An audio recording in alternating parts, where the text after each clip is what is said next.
Rome, Italy, a city of marble temples, collapsing empires, crowded piazzas, and ruins so ancient they feel less like buildings and more like memories carved into stone. Millions walk its streets every year, passing beneath aqueducts, triumphal arches, and the broken skeleton of the Colosseum, reminders that this was once the center of the known world. But long before Rome became the capital of an empire stretching from Britain to the deserts of the Middle East, it was little more than a cluster of huts beside a muddy river, a vulnerable settlement surrounded by hostile tribes, built on uneven hills where shepherds grazed livestock and families struggled to survive. There were no marble forums, no emperors, no legions marching beneath golden eagles, just farmers, traders, and fighters living in a dangerous corner of central Italy where survival was never guaranteed. Then came war, and more war. Kings rose and fell. Armies invaded. Rival politicians turned the republic into a battlefield. Slaves rebelled. Generals betrayed each other. Civil wars ripped the Roman world apart again and again until one ambitious ruler transformed the republic into an empire and changed human history forever. But Rome's story does not end there, because the empire that conquered the Mediterranean would eventually collapse beneath the weight of its own ambition. Barbarian armies would sack the city. Plagues would devastate entire populations. Ancient monuments would crumble into ruin while rival kingdoms fought over the corpse of Roman power. At times, it seemed impossible that the city would survive at all. And yet it did. Again and again, Rome rebuilt itself. From pagan capital to Christian stronghold. From the heart of an empire to the center of the Catholic world. From Renaissance splendor to political chaos. From dictatorship and world war to the modern city millions know today. Few places on earth have shaped human civilization more profoundly than Rome. Its laws became the foundation of entire legal systems. Its language evolved into the Romance languages spoken by hundreds of millions. Its architecture, engineering, philosophy, military organization, and political ideas spread across continents and survived long after the empire itself disappeared. According to legend, Rome was founded by twin brothers raised by a wolf. Whether or not that story is true, what matters is this. From unbelievably small beginnings, Rome grew into one of the most powerful civilizations humanity has ever seen. Using ancient accounts, archaeology, surviving ruins, and modern historical research, we're going to trace that entire journey. From a tiny settlement beside the Tiber River to the rise of Caesars, the collapse of empire, the violence of the Middle Ages, the brilliance of the Renaissance, and the modern capital that still carries the weight of 2,000 years of history in every street and stone. This is the entire history of Rome. Rome begins as geography before it becomes history. Long before emperors, gladiators, or marble temples, central Italy was a fractured landscape of forests, hills, swamps, and rival tribes. The region around the Tiber River was not especially wealthy. It wasn't the fertile paradise of Egypt or the trade powerhouse of Greece. But it had something else. Position. The Italian peninsula stretches deep into the Mediterranean, almost like a bridge between Europe, North Africa, and the Near East. Whoever controlled central Italy could move armies and trade in nearly every direction. And right near the middle of that peninsula sat a shallow crossing point on the Tiber River, just far enough inland to avoid pirate attacks from the sea, but close enough to benefit from Mediterranean trade. That crossing mattered. Salt traders passed through it.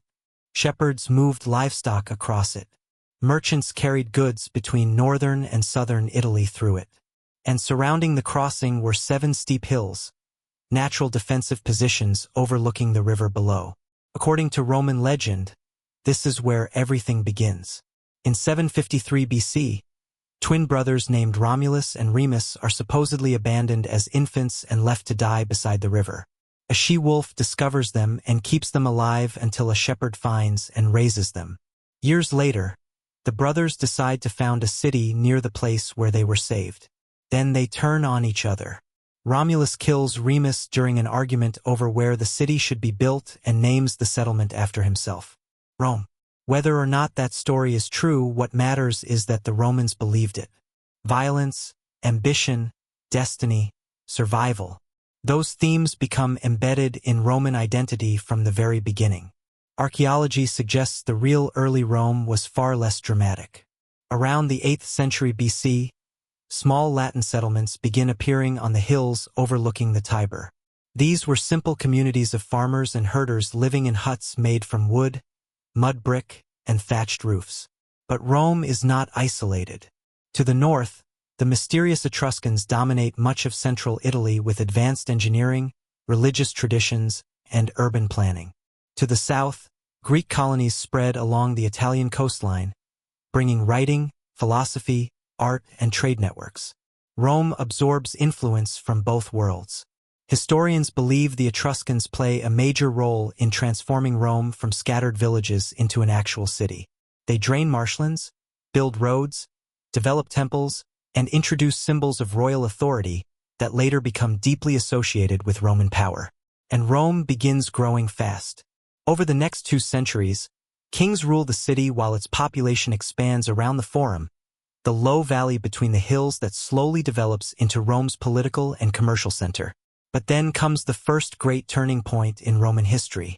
According to tradition, in 509 BC, the Romans overthrow their final king, Lucius Tarquinius Superbus, remembered as a tyrant whose rule became unbearable. The monarchy collapses, and in its place, Rome creates something revolutionary for the ancient world: a republic. The Roman Republic is one of the most influential political experiments in human history. But in the beginning, it is fragile, violent, and surrounded by enemies. The Romans are now ruled not by kings, but by elected officials called consuls, advised by a powerful Senate dominated by aristocratic families known as patricians. At least in theory, no single man is supposed to hold absolute power again. But theory and reality are rarely the same thing in ancient Rome. The Republic spends its early centuries fighting constantly for survival. To the north are the Etruscans. To the south, Greek colonies. Across central Italy, rival Latin and Samnite tribes challenge Roman expansion again and again. And Rome develops something that will eventually terrify the Mediterranean world. An army built not just on conquest, but on discipline. Roman soldiers are trained to march enormous distances, construct fortified camps in hours, and fight in coordinated formations with ruthless efficiency. Defeat does not destroy Rome. It hardens it. And Rome does suffer defeats. In around 390 BC, according to Roman accounts, a Gallic army sweeps into the city and sacks Rome itself.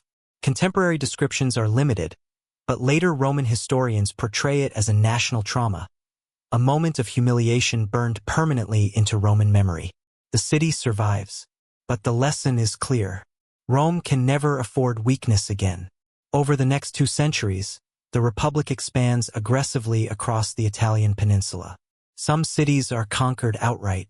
Others become allies bound to Rome through military obligation and trade.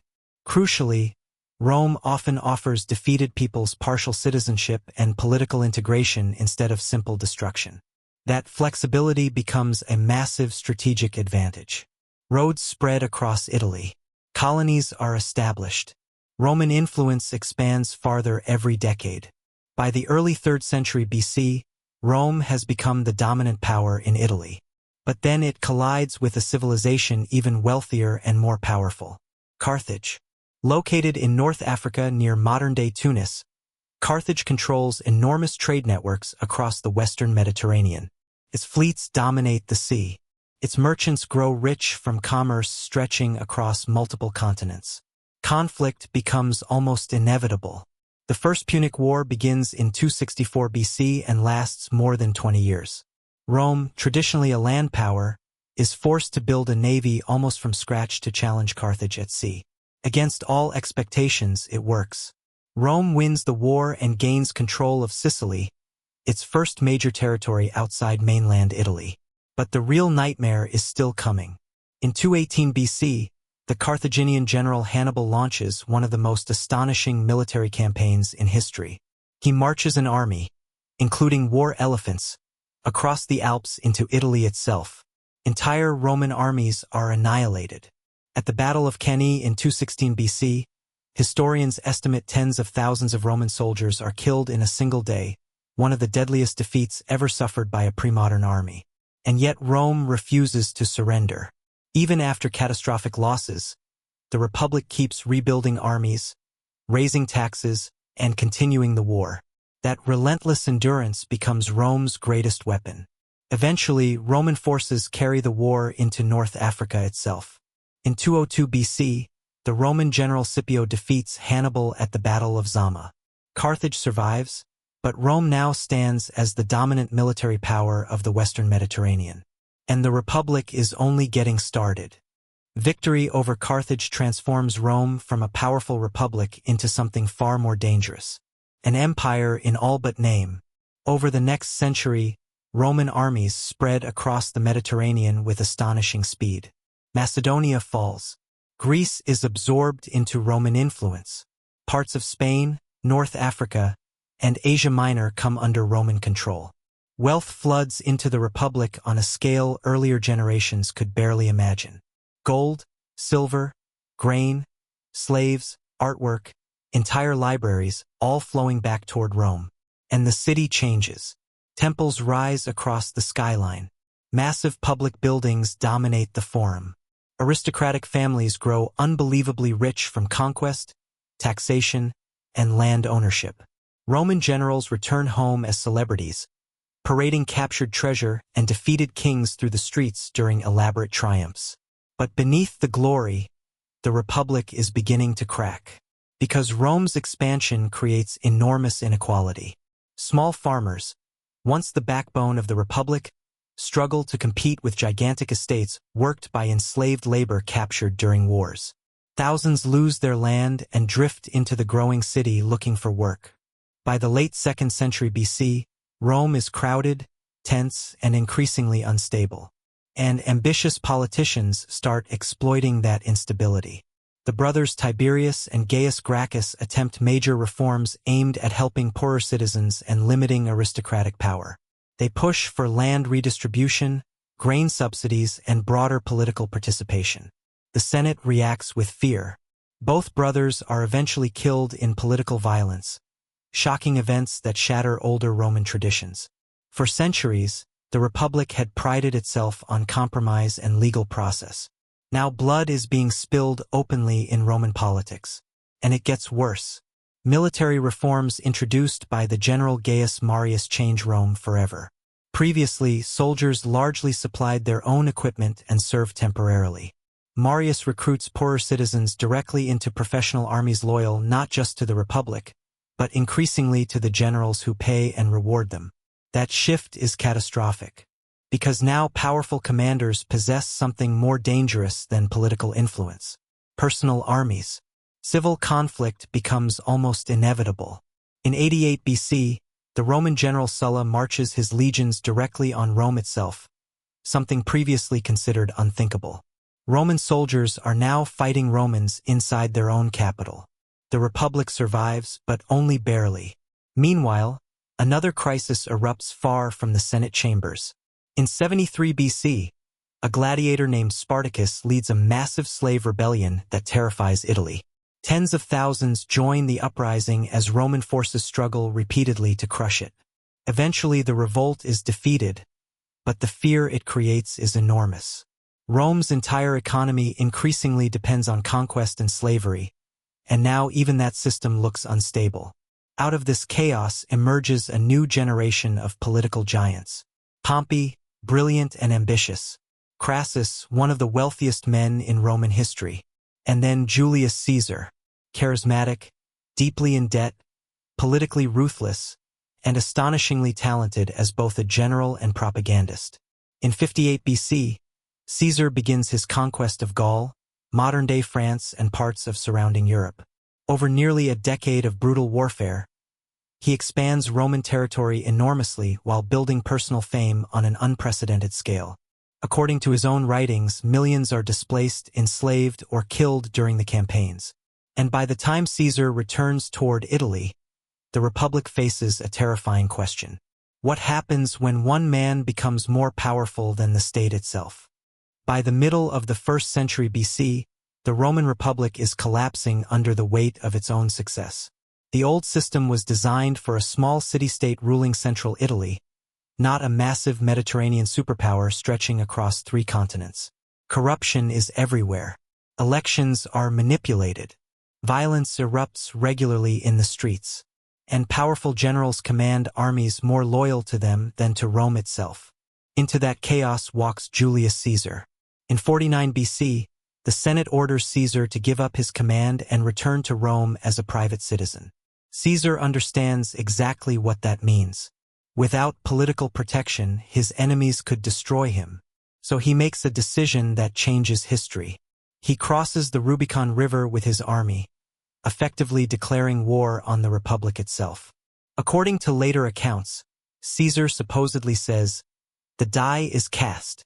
Civil war explodes across the Roman world. Pompey and many senators flee Rome while Caesar rapidly consolidates control of Italy. Over the next several years, battles rage across Greece, Egypt, North Africa, and Spain as Caesar hunts down his rivals one by one. And Caesar wins. Pompey is assassinated in Egypt after seeking refuge there. The remnants of the senatorial resistance collapse. By 46 BC, Caesar stands as the single most powerful man Rome has ever seen. He is declared dictator for 10 years, then dictator for life. And for many Romans, that phrase is terrifying, because Rome's entire political identity was built around the rejection of kings. The Republic had overthrown monarchy centuries earlier. Now one man appears to be rebuilding it under a different name. At the same time, Caesar is genuinely popular with enormous sections of the population. He expands citizenship, reforms the calendar, launches public building projects, settles veterans, and reduces some debts. To supporters, he looks like the leader Rome desperately needs. To enemies, he looks like a tyrant. And so a conspiracy forms inside the Senate itself.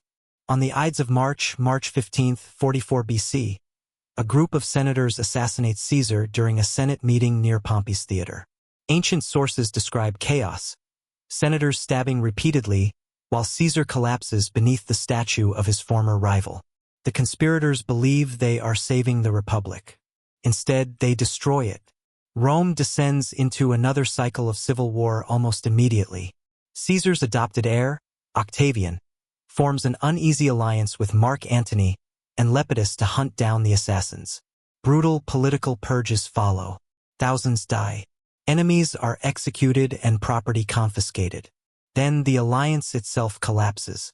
Octavian and Antony turn against each other in a final struggle for control of the Roman world.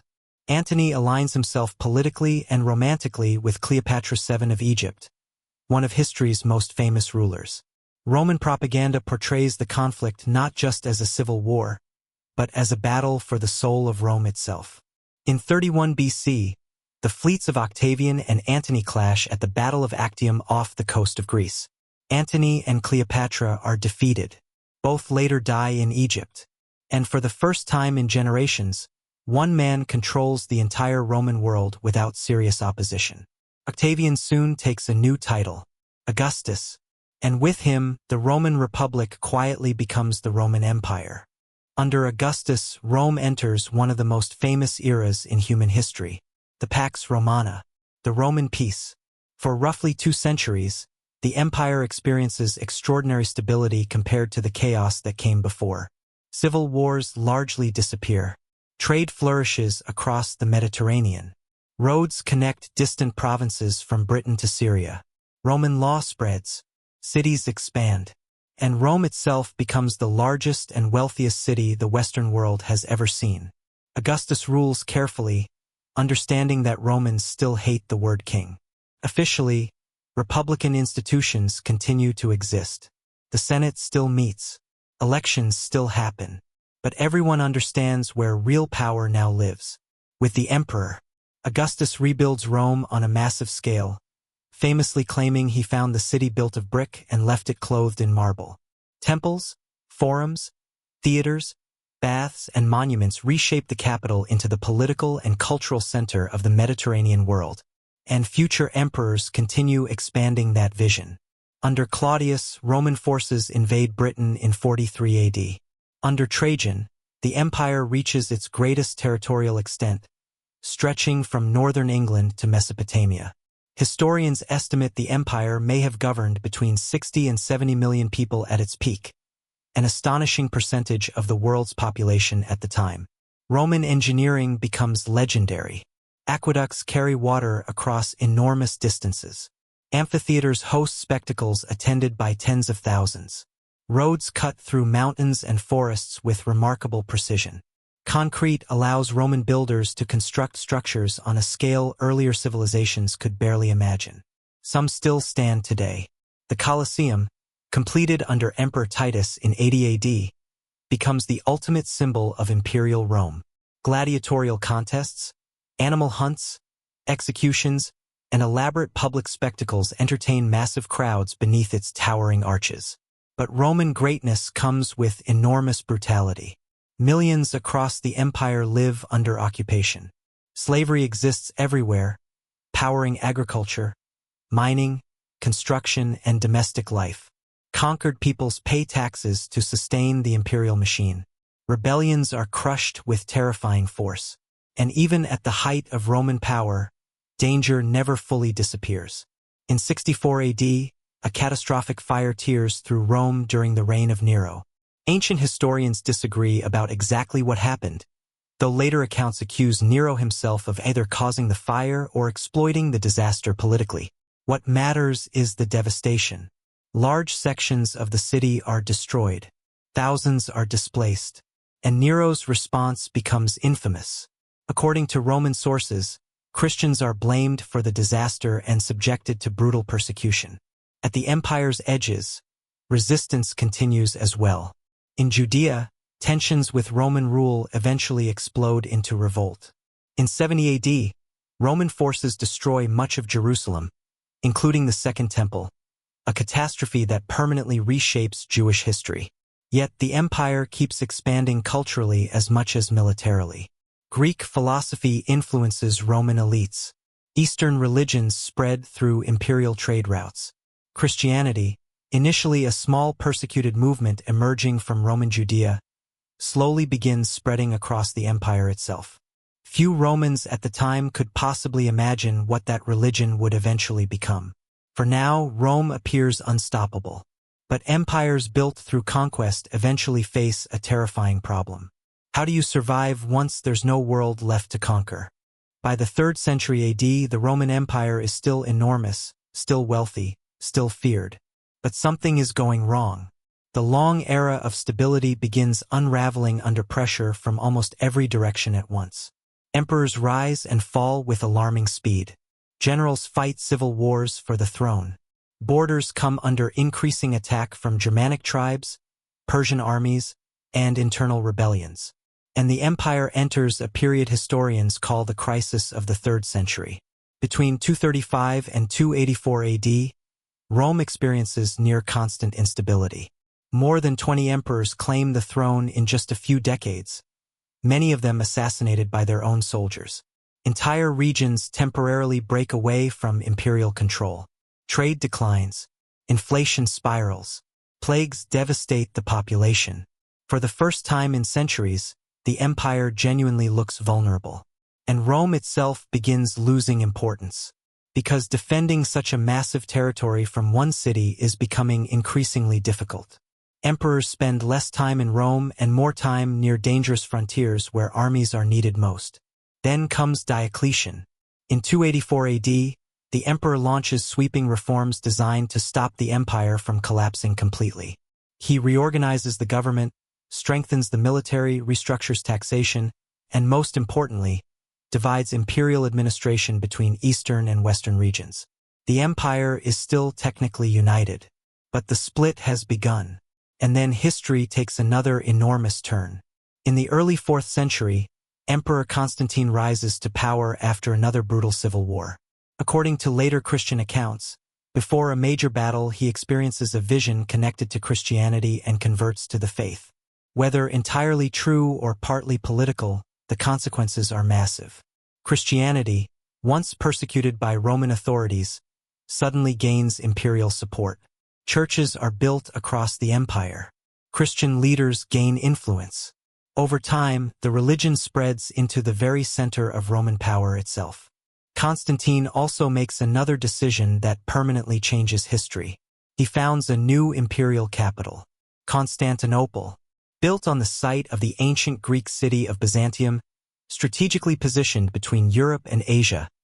The city quickly becomes one of the wealthiest and most important urban centers in the world, and Rome begins fading from the political center of empire. The western half of the empire struggles increasingly through the 4th and 5th centuries. Barbarian migrations intensify along the frontiers as entire populations move under pressure from warfare, climate shifts, and the terrifying expansion of the Huns. Roman armies can still win battles, but the pressure never stops. In 410 AD, something happens once considered unimaginable. The city of Rome is sacked by the Visigoths under King Alaric. For nearly 800 years, no foreign enemy had captured the city itself. The psychological shock reverberates across the ancient world. Contemporary writers describe fear, disbelief, even a sense that civilization itself might be ending. And it gets worse. In 455 AD, the Vandals sack Rome again. Imperial authority in the West continues collapsing while military commanders, rival claimants, and barbarian kingdoms compete for power. Finally, in 476 AD, the last Western Roman emperor, Romulus Augustulus, is deposed.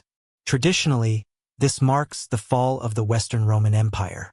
But Rome's story is not over, because while the empire in the West collapses, Roman civilization itself refuses to disappear. The fall of the Western Roman Empire does not mean the end of Rome. It means transformation. By the late 5th century, the city that once ruled the Mediterranean is a shadow of its former self. Population collapses dramatically. Monumental buildings decay. Aqueducts fall into disrepair. Trade networks shrink. The imperial government in the West disappears entirely. But Rome still possesses something no invading army can fully destroy: prestige. For centuries, the city remains symbolically powerful even as political control changes hands repeatedly. Germanic rulers govern Italy. The Eastern Roman Empire, what historians later call the Byzantine Empire, attempts to reclaim the peninsula under Emperor Justinian in the 6th century. That reconquest devastates Italy. Wars between Byzantine and Gothic forces drag on for years, leaving cities ruined and populations shattered. Contemporary accounts describe famine, destruction, and disease spreading across the peninsula. Then plague arrives. In the mid-6th century, the plague of Justinian sweeps through the Mediterranean world, killing millions. Historians still debate the exact numbers, but the impact is catastrophic. Rome, already weakened by war and economic collapse, declines even further. At times, parts of the ancient city become almost rural. Cows reportedly graze among ruined monuments once surrounded by enormous crowds. And yet Rome survives, because as imperial authority weakens, another institution grows stronger. The Church, the bishops of Rome, later known as popes, increasingly become the city's most important leaders. They organize relief during crises, negotiate with invading armies, oversee religious life, and gradually transform Rome into the spiritual center of Western Christianity. And Christianity itself is spreading across Europe. Formerly pagan kingdoms convert over time. Monasteries preserve fragments of ancient learning. Pilgrims travel enormous distances to reach Rome, believed to contain the tombs of St. Peter and St. Paul. The city is no longer the capital of an empire. Now it is becoming the capital of a religion. In 800 AD, another major turning point arrives. On Christmas Day, Pope Leo III crowns Charlemagne emperor in Rome, symbolically reviving the idea of a Western Roman Empire centuries after the original had collapsed. Whether the Byzantines appreciated that claim is another matter entirely. Throughout the Middle Ages, Rome experiences cycles of instability, violence, and recovery. Rival noble families battle for influence. Foreign armies invade Italy repeatedly. Holy Roman emperors and popes clash over political authority in struggles that reshape medieval Europe. And the city itself becomes deeply layered with history. Ancient temples are converted into churches. Roman ruins are dismantled for building materials. Medieval towers rise beside crumbling imperial monuments. The Colosseum, once packed with spectators, partially transforms into a fortress-like structure controlled by powerful families. Then comes one of the greatest crises in papal history. In the 14th century, the papacy temporarily relocates to Avignon in France. Rome declines badly during the absence of the popes. Population drops. Parts of the city fall into neglect and ruin. But once again, Rome rebuilds itself, because the return of the papacy sets the stage for another astonishing transformation, the Renaissance. And Rome is about to become one of the artistic and cultural centers of the world all over again. During the Renaissance, Rome rises yet again, not as the capital of a military empire this time, but as the cultural and spiritual center of Catholic Europe. Beginning in the 15th century, popes pour enormous wealth into rebuilding the city. Artists, architects, scholars, and engineers are drawn to Rome from across Italy and beyond. Ancient ruins inspire a renewed fascination with classical civilization, while ambitious church leaders compete to leave monumental legacies behind. And the city is transformed. Michelangelo paints the ceiling of the Sistine Chapel. Raphael fills Vatican rooms with masterpieces. Bramante and later Michelangelo helped design St. Peter's Basilica, one of the largest and most influential churches ever constructed. Rome becomes a showcase of Renaissance ambition. But even this rebirth is shaped by violence. In 1527, imperial troops loyal to Charles V sack Rome in one of the most traumatic events of the Renaissance era. Soldiers loot churches, murder civilians, and devastate large parts of the city. Contemporary accounts describe chaos and terror spreading through the streets for months. For many historians, the sack marks the symbolic end of the High Renaissance itself. And yet, like so many times before, Rome recovers. Over the following centuries, Baroque architecture reshapes the city once again. Grand fountains, enormous piazzas, dramatic churches, and elaborate palaces redefine Rome's appearance. Bernini's sculptures and architectural projects help create the theatrical visual identity still associated with Rome today. At the same time, the city becomes deeply connected to global Catholicism. Missionaries travel outward from Rome to the Americas, Africa, and Asia as European empires expand across the world. But political change is coming. In the late 18th and early 19th centuries, the French Revolution and the rise of Napoleon send shockwaves across Europe. French armies occupy Rome multiple times. The old political order weakens. Then, during the 19th century, Italian nationalists push for unification across the fragmented Italian peninsula. And Rome becomes central to that dream. In 1870, Italian forces capture Rome from papal control during the final stages of Italian unification. Soon afterward, the city becomes the capital of the modern Kingdom of Italy. For the first time in centuries, Rome is once again the political center of a unified state. The 20th century brings both modernization and catastrophe. Under Benito Mussolini, the fascist regime attempts to connect itself symbolically to the glory of ancient Rome through propaganda, architecture, and imperial rhetoric. Then comes World War II.